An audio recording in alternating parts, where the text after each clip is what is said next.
Luar biasa. Ya, puji Tuhan. Ya, satu minggu Tuhan sudah menyertai kita.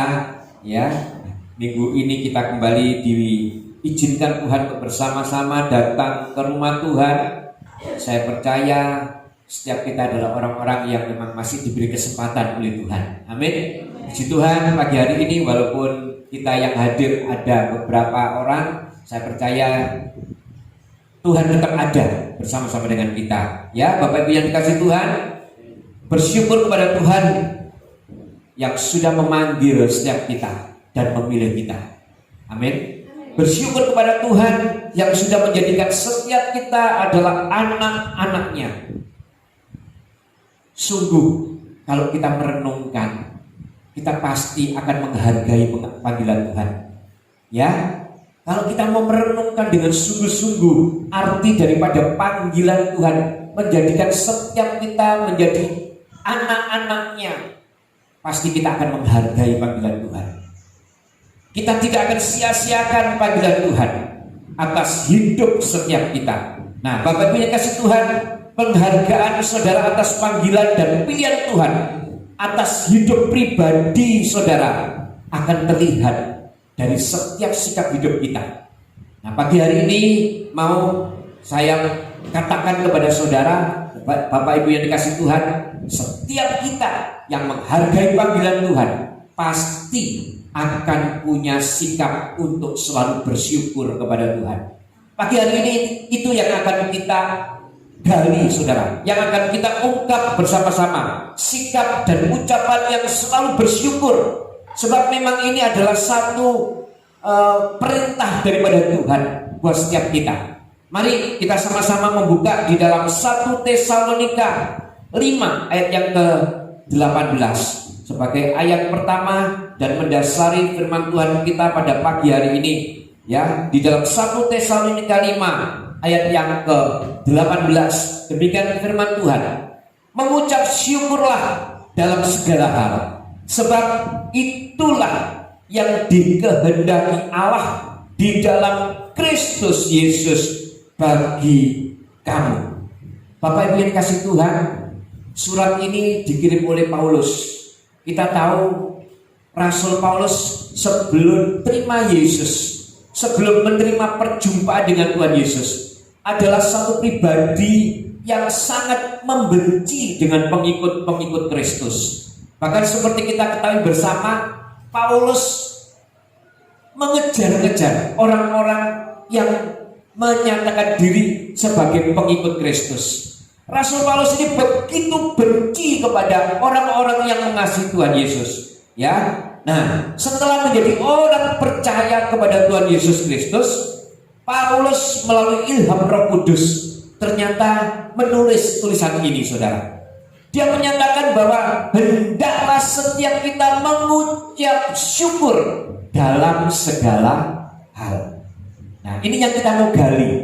Kenapa hal itu bisa terjadi, saudara? Ya, saya percaya firman Tuhan ini bukan cuma berlaku kepada jemaat yang ada di Tesalonika, tetapi juga berlaku buat setiap kita pada hari ini.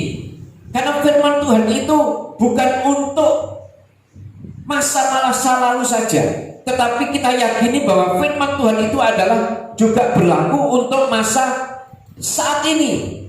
Nah, kenapa saudara? Rasul Paulus menyatakan bahwa setiap kita haruslah selalu mengucap syukur.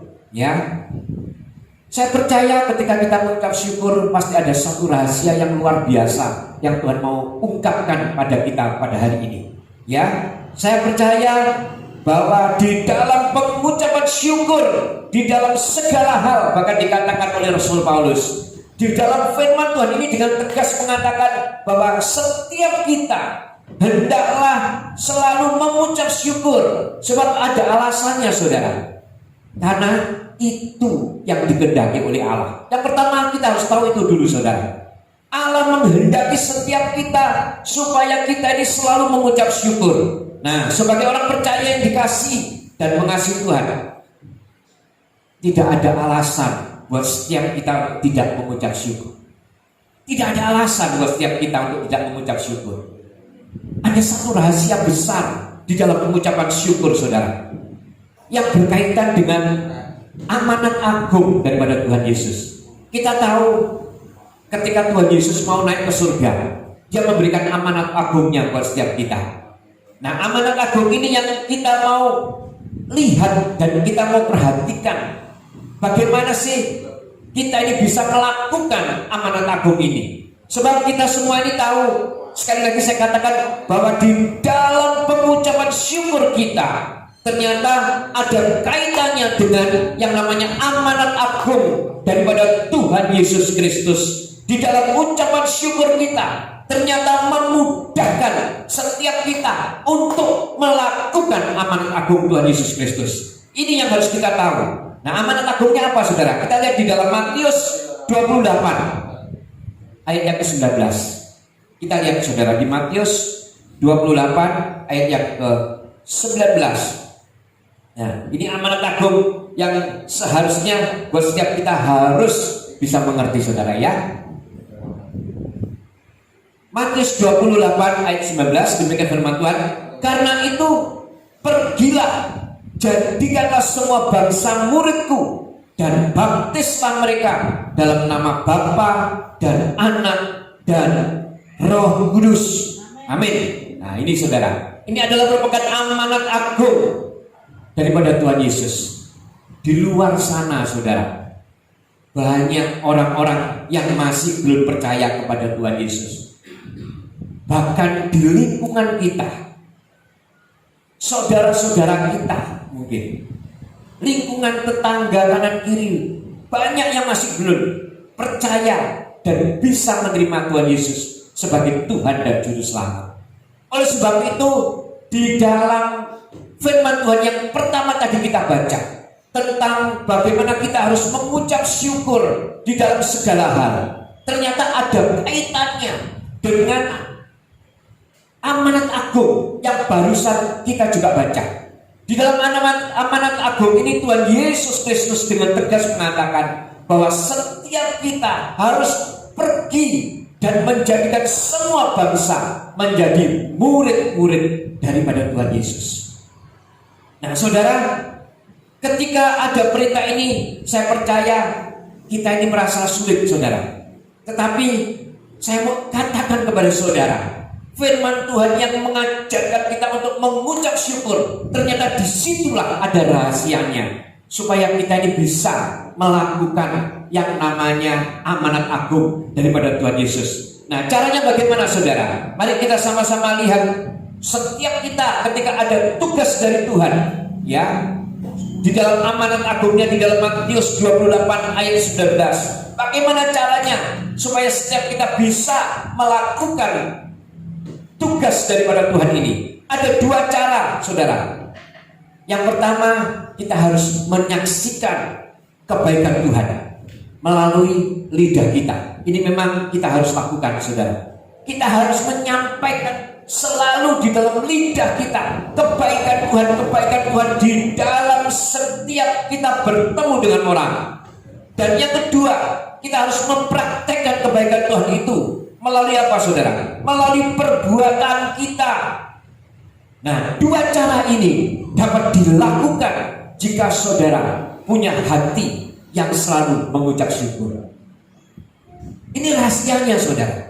Ternyata amanat agung daripada Tuhan yang membuat setiap kita di dalam Matius 28 ayat ke-19, supaya Tuhan memerintahkan kepada setiap kita untuk pergi dan menjadikan semua bangsa menjadi muridnya.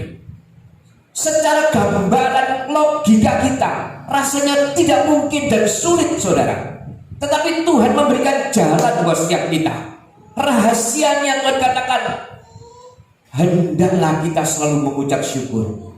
Dan Tuhan katakan ketika kita memberitakan firman, ketika lidah kita memberitakan kebaikan Tuhan, ketika hidup kita mempraktekkan tentang kebaikan Tuhan, itu tidak akan mungkin bisa jika kita tidak ada hati yang mengucap syukur. Ini rahasia yang harus kita tahu, saudara.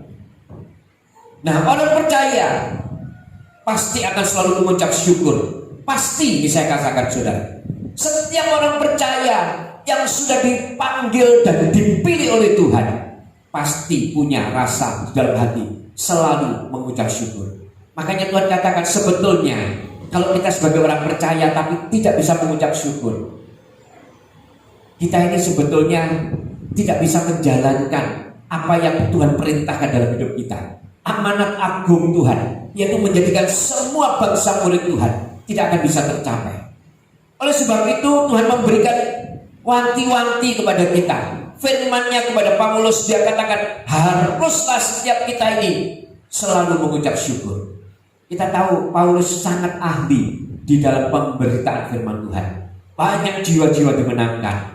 Dan Paulus mengatakan hal ini kepada kita pada pagi hari ini, ya, supaya hati kita ini tetap menjadi orang-orang yang bisa mengucap syukur. Nah, saudara, sekarang kita lihat orang percaya yang selalu mengucap syukur pasti juga punya dua sikap. Kita mau lihat yang sikap pertama. Ternyata kita lihat di dalam 2 Korintus 5 ayat yang ke-17.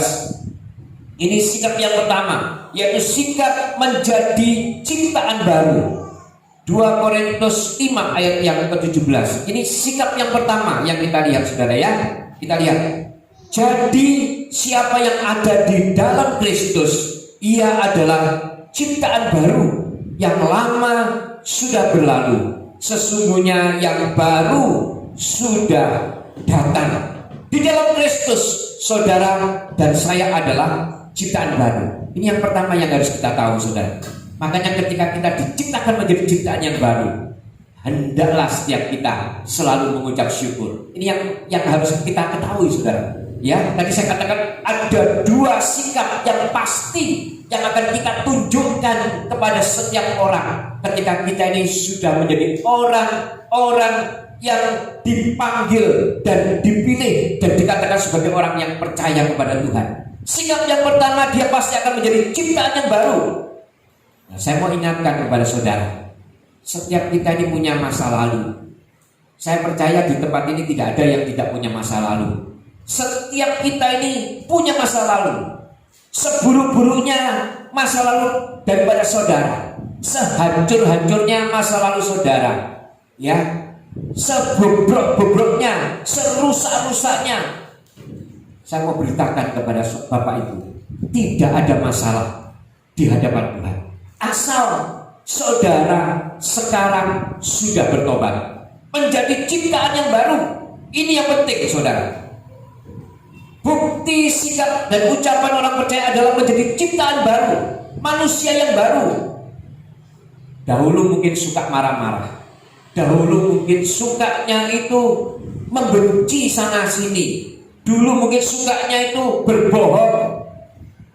Nah, ketika kita menjadi orang yang sudah dipanggil dan dipilih menjadi ciptaan yang baru, Tuhan katakan hendaklah kita menunjukkan bahwa sesungguhnya kita adalah ciptaan yang baru, orang yang selalu mengucap syukur. Dan saya mau kasih tahu kepada Bapak Ibu, dampaknya bisa mempengaruhi lingkungan kita. Orang yang sudah berbalik dari setiap kehidupan yang lama, kehidupan yang tidak berkenan di hadapan Tuhan, sikapnya hidup menjadi sikap yang baru, menjadi ciptaan yang baru, seringkali membuat lingkungan itu menjadi terkagum-kagum, ya. Lingkungan saudara menjadi gumun kalau orang Jawa bilang. Nah, ini juga bisa membuat setiap orang yang melihat perubahan hidup saudara itu tidak sedikit mereka akan menjadi orang yang akan bertobat dan mengenal Tuhan secara pribadi. Nah, ini yang harus kita tahu. Ini rahasia yang pertama yang saya katakan. Ketika kita sungguh-sungguh menjadi ciptaan yang baru, kita berubah dari kehidupan kita yang lama, yang tidak karu-karuan, pasti orang-orang yang melihat akan menjadi orang-orang yang kagum, dan akhirnya dia akan percaya juga kepada Yesus. Ini yang harus kita lakukan, saudara. Jadi kalau saudara mengatakan, ya aku sebagai orang percaya, tetapi saudara tidak bisa mengucap syukur, dan kehidupan saudara tetap menjadi kehidupan yang lama, yang tetap mengerjakan pekerjaan yang lama. Firman Tuhan mengatakan, kita tidak akan bisa melakukan amanat agung Tuhan Yesus, yaitu menjadikan semua bangsa murid daripada Tuhan.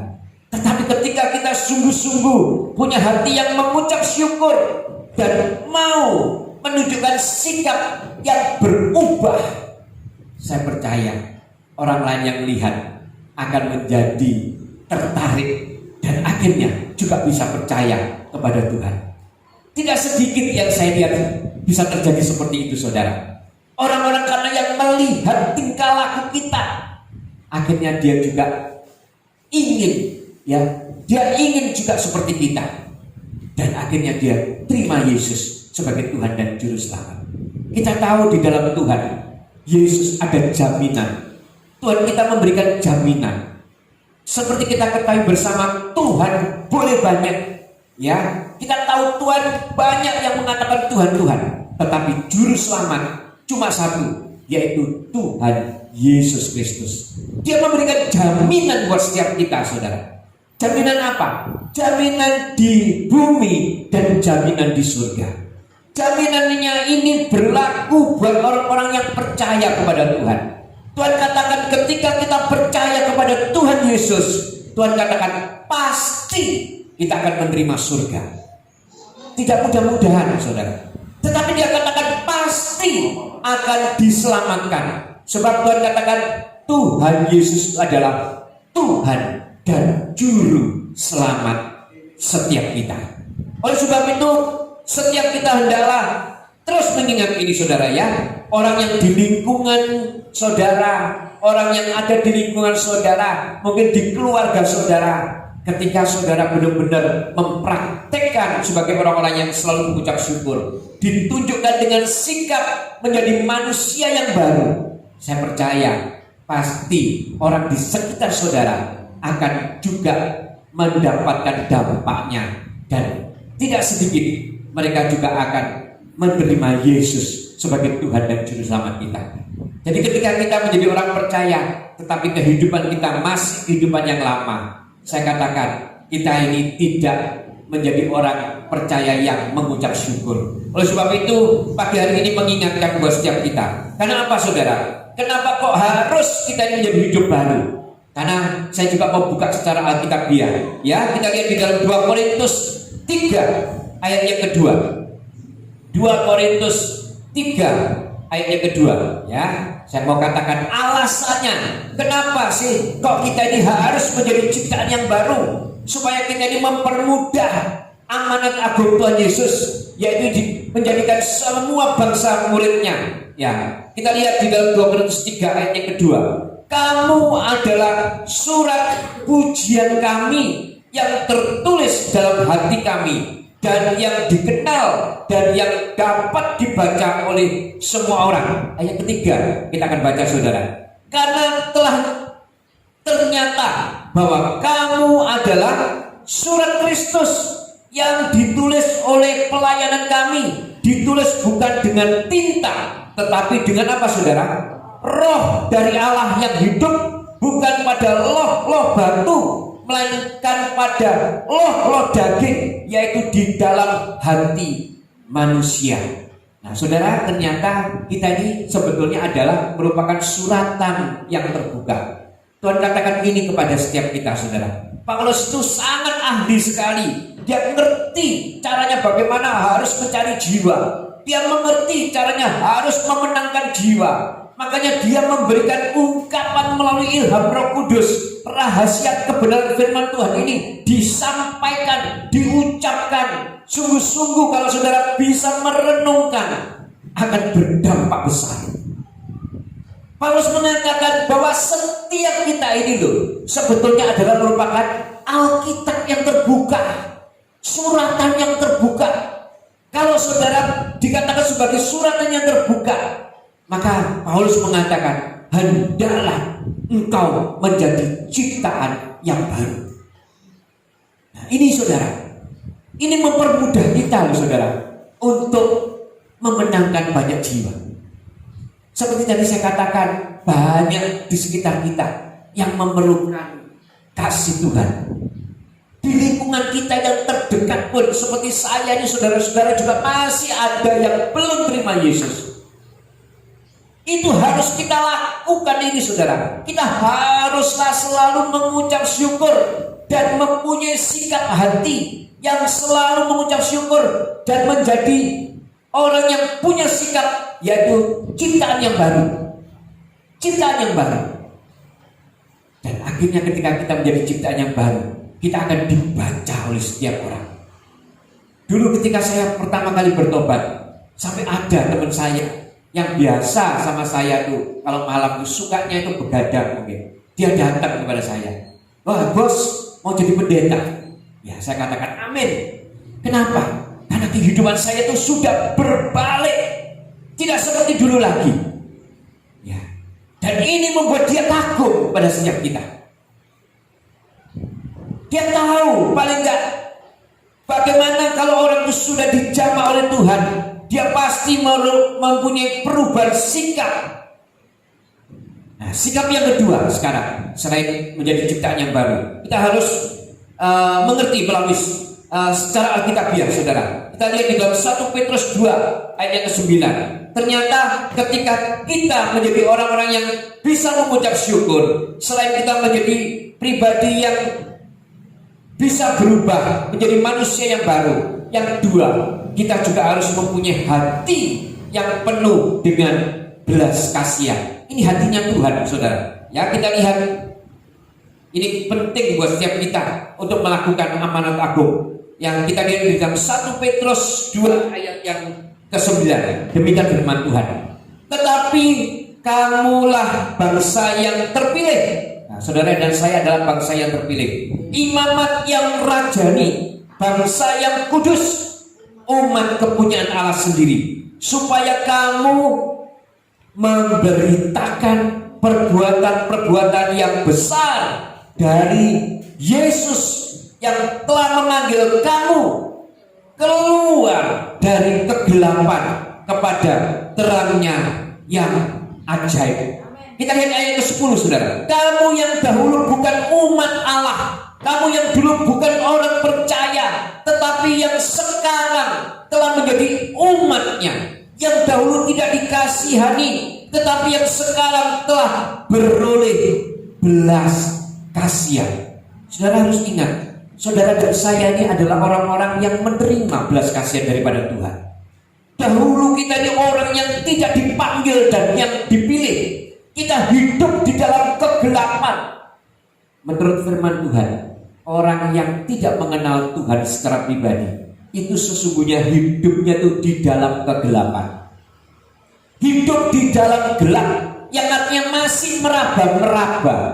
Makanya seringkali kalau kita lihat, orang itu masih mencari-cari mana ya jalan yang benar, mana ya jalan yang salah, masih meraba-raba. Orang yang belum mengenal Tuhan Yesus secara pribadi masih meraba-raba jalannya itu bagaimana. Tetapi kita ketahui bersama, ketika kita percaya Yesus, Yesus mengatakan, "Akulah jalan, kebenaran, dan hidup. Tidak ada seorang pun sampai kepada Bapa kalau tidak melalui aku." Nah, ini saudara bisa terjadi karena apa? Karena belas kasihan Tuhan. Saudara dan saya ini adalah umat yang menerima belas kasihan Tuhan. Oleh sebab itu hendaklah setiap kita juga punya sikap yang sama seperti Kristus yang mengasihi saudara. Saudara juga harus mengasihi sesama. Roh belas kasihan ini juga harus ada di dalam setiap kita. Kita ini adalah bangsa yang sudah terpilih. Nah, saya katakan kepada saudara, orang percaya yang selalu mengucap syukur pasti punya hati yang penuh dengan belas kasihan. Yang artinya apa, saudara? Artinya hati kita pasti gampang untuk melakukan pertolongan. Hati kita pasti gampang untuk menjadi hati yang gampang sekali, menjadi hati yang gampang hancur ketika melihat orang-orang, terutama buat orang-orang yang masih meraba-raba, cari jalan yang benar di dalam kehidupannya. Ini yang harus kita pegang, saudara. Oleh sebab itu kita ini adalah orang-orang yang harus mengucap syukur. Ya, kita harus punya hati yang penuh dengan belas kasihan. Di luar saudara sebenarnya banyak yang sudah tahu. Nah, saudara, saya mau katakan, di lingkungan saudara, saudara-saudara yang terdekat dari Bapak Ibu saudara yang dikasih Tuhan, pasti sudah banyak yang tahu. Oh ya, Tuhan Yesus Juru Selamat, Tuhan yang orang Kristen. Tetapi setiap kali mau melangkah, ragu-ragu. Ya, saudara, banyak kan ya. Saudara lihat banyak yang percaya, mengaku dan tahu iya ini Yesus, dia sebagai Tuhan dan Juru Selamatnya orang Kristen. Mengerti, saudara, mengerti, tetapi mau melangkah, ragu-ragu. Nah, makanya setiap kita sebagai orang percaya, Tuhan katakan, hendaklah kita punya hati yang penuh belas kasihan. Supaya apa? Kita lihat, saudara, di dalam Yudas 1. Di dalam Yudas 1 ayat 22. Yudas 1 ayat 22. Kita lihat, saudara. Ternyata roh belas kasihan ini harus kita tunjukkan kepada setiap orang yang masih ragu-ragu. Nah, ini ada ayatnya, saudara, ya. Yudas 1 ayat 22. Tunjukkanlah belas kasihan kepada mereka yang ragu-ragu. Kita lihat ayat 23. Selamatkanlah mereka dengan jalan merampas mereka dari api. Menurut keyakinan kita, ketika kita menjadi orang percaya, kita ini adalah orang-orang yang selamat dari api neraka. Ini adalah firman Tuhan, saudara. Oleh sebab itu, ketika orang di luar kita banyak yang masih ragu-ragu, mungkin saudara kita masih ragu-ragu, yang harus kita lakukan, tunjukkan belas kasihan kita, tunjukkan roh belas kasihan kita. Kita tunjukkan, kita mau rampas mereka dari keraguan-raguan, kita mau rampas mereka dari siksaan api neraka. Nah, ini yang harus kita lakukan. Kalau kita punya hati yang penuh dengan belas kasihan, saya percaya kita pasti menjadi hati yang lunak, yang gampang, ya, yang selalu punya hati yang terbeban untuk melaksanakan amanat agung daripada Tuhan Yesus. Jadi ternyata di balik ucapan syukur ada makna yang luar biasa. Kalau saudara mau benar-benar tadi meresapi firman Tuhan yang saya sudah bagikan kepada saudara, ketika kita menjadi orang percaya yang sudah dipanggil dan dipilih dari kegelapan menuju terangnya yang ajaib, ketika kita dipindahkan, saya percaya kita harus menjadi orang yang selalu mengucap syukur. Sebab ternyata ketika kita melaksanakan ini, di dalam ucapan syukur ada satu rahasia yang besar, yaitu rahasia memudahkan saudara dan saya untuk melaksanakan amanat agung Tuhan Yesus, yaitu menjadikan semua bangsa murid Tuhan Yesus. Jadi menjadi murid Yesus itu bukan cuma orang Israel. Sekali lagi saya katakan, seperti yang sering didengung-dengungkan dengan orang yang tidak mengerti dengan betul kebenaran firman Tuhan. Yang menjadi umat Yesus adalah seluruh bangsa. Asal dia percaya kepada Tuhan Yesus, maka Tuhan Yesus katakan dia akan membuat setiap orang yang percaya menjadi pribadi-pribadi yang sudah diajak oleh Tuhan untuk menjadi pewaris daripada kerajaan surga. Nah, Tuhan Yesus ketika memberikan amanatnya kepada murid-muridnya yang juga masih berlaku buat setiap kita, Tuhan katakan, jadikanlah seluruh bangsa muridku. Tuhan memberikan kemudahan buat kita, yaitu dengan cara Paulus dengan ilham Roh Kudus memberitahu kepada setiap kita, hendaklah setiap kita selalu mengucap syukur. Di dalam segala hal mengucap syukur.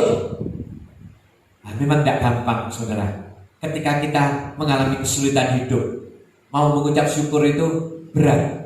Tetapi kalau kita mengerti bahwa di dalam Tuhan ketika kita sungguh-sungguh menjadi orang yang percaya kepada Tuhan, ya, ketika kita mau menjadi umat yang mengucap syukur, saya percaya Tuhan pasti akan mampukan setiap kita. Ya, saudara. Jadi kesimpulannya sekarang saya mau tahu kepada saudara bahwa sebagai orang percaya yang sudah dipanggil dan dipilih oleh Tuhan, kita harus melakukan atau melaksanakan tugas Tuhan, yaitu di dalam amanat agungnya di dalam Matius 28 ayat 19, yaitu menjadikan semua bangsa muridku. Nah, ketika kita melaksanakan amanat agung Tuhan Yesus, ada dua cara Tuhan kasih tahu kepada setiap kita. Yang pertama, kita harus menyaksikan dengan lidah kita kebaikan Tuhan. Dan yang kedua, Tuhan katakan praktek atau mempraktekkan melalui tindakan kita, melalui cara kita yang tidak sama lagi dengan kehidupan kita yang lalu. Nah, dua cara ini bisa kita lakukan jika kita punya hati yang selalu mengucap syukur. Kalau hati kita selalu mengucap syukur, kita melakukan dua hal ini, bersaksi, ya selalu enak karena kita mengucap syukur. Otomatis ucapan syukur kita, saksi kita kepada orang lain pasti tentang kebaikan Tuhan. Karena di hati kita selalu ada ucapan syukur. Nah, dua cara ini dilakukan. Kuncinya sekali lagi, ketika hati kita selalu mengucap syukur kepada Tuhan. Dan tanda-tandanya saya tadi katakan, yang pertama menjadi ciptaan yang baru, dan yang kedua kita punya hati yang selalu penuh dengan belas kasihan. Saudara, saya yakin ketika tugas yang diberikan Tuhan kepada setiap kita, yaitu menjadikan semua bangsa muridku, kita mungkin melangkah, tidak usah terlalu panjang-panjang dulu. Di dalam keluarga kita banyak yang belum terima Yesus, belum mengerti, atau mungkin tadi dikatakan sudah tahu, banyak yang sudah tahu tetapi masih ragu-ragu. Mari kita dorong melalui tindakan kita, melalui perkataan kita, supaya apa? Supaya mereka kita rampas dari api neraka, supaya mereka kita rampas dari siksaan neraka. Itu tugas kita, saudara. Itu tugas kita. Oleh sebab itu, apapun yang terjadi, mari setiap kita hendaklah tetap punya hati yang selalu mengucap syukur kepada Tuhan. Mau saudara? Mau? Kita harus tetap punya hati yang mengucap syukur kepada Tuhan. Sebab kita tahu di dalam ucapan syukur ternyata mengandung makna yang begitu dahsyat di dalam hidup kita. Karena orang yang percaya kepada Tuhan Yesus, karena Tuhan kita adalah kasih, maka ketika kita punya hati yang mengucap syukur, selalu mengucap syukur, maka kasih itu terus ada dalam hidup kita. Kasih itu akan terus mengalir, karena kasih yang di dalam hidup kita dan mengalir terus ketika kita selalu mengucap syukur kepada Tuhan, itu yang akan menguatkan setiap kita. Kekuatan inilah yang memampukan setiap kita menjadi pribadi-pribadi yang bisa melaksanakan amanat agung daripada Tuhan. Ini hendaklah menjadi beban setiap kita. Saudara, kalau saudara merasa terbeban, saya katakan berarti saudara adalah orang-orang yang hatinya penuh dengan ucapan syukur. Kalau saudara terbeban dengan keluarga saudara, itu artinya saudara di dalam hati penuh dengan ucapan syukur. Kalau saudara terbeban dengan hidup saudara, mau berubah dengan lebih baik, berarti di dalam hidup saudara, itu di dalam hati saudara penuh dengan ucapan syukur. Dan wajar buat setiap kita untuk selalu mengucap syukur, karena kita tahu kita ada dan kita bisa sampai seperti ini. Itu semua karena kebaikan Tuhan. Oleh sebab itu, pagi hari ini saya mau setiap kita sungguh-sungguh bisa lebih mengerti lagi bahwa ternyata di dalam ucapan syukur ada mengandung makna yang begitu dahsyat. Ya, ini yang pertama yang kita harus ketahui. Melalui ilham Roh Kudus, saya percaya setiap kita akan bisa juga terus menggali dan bisa mengetahui bahwa sesungguhnya di dalam setiap perintah Tuhan pasti ada kemudahan yang Tuhan juga berikan sehingga kita bisa melakukan apa yang ditugaskan oleh Tuhan buat setiap kita. Asal saudara juga mau melakukan apa yang Tuhan perintahkan di dalam hidup kita. Nah, saudara, mari setiap kita, orang-orang yang sudah dipanggil dan dipilih oleh Tuhan, hendaklah hati kita penuh dengan ucapan syukur, tidak dipengaruhi dengan apapun. Ucapan syukur itu mendasar di dalam hidup kita. Ucapan syukur itu sangat-sangat pondasi dalam hidup kita, karena di dalam ucapan syukur inilah kita menjadi orang-orang yang sukses di dalam perjalanan kita bersama dengan Tuhan. Puji nama Tuhan. Saya tidak panjang firman Tuhan, sebab sebentar kita akan mengadakan juga satu doa untuk penyerahan anak.